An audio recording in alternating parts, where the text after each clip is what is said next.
Hi, David.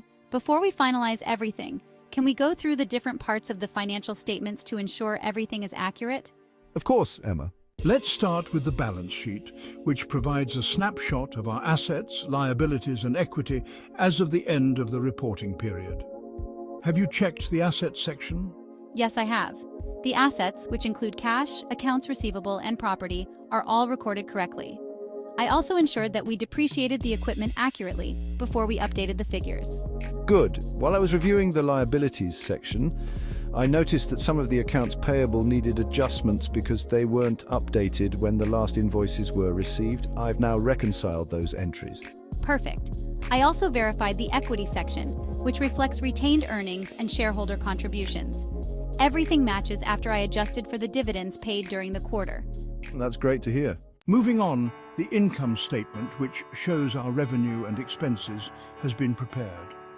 I reviewed the sales revenue figures that were recorded last week and confirmed they align with the sales reports.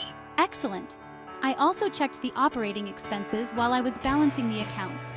The depreciation and interest expenses have been included, and they match the supporting documents.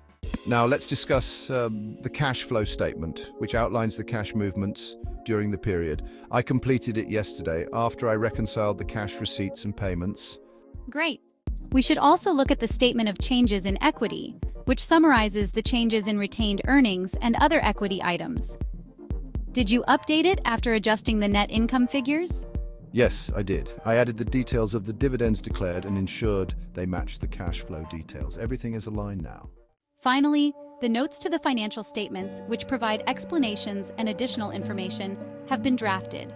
They detail the accounting policies and specific transactions that occurred this period. I'll review them one last time before the auditors arrive. Perfect.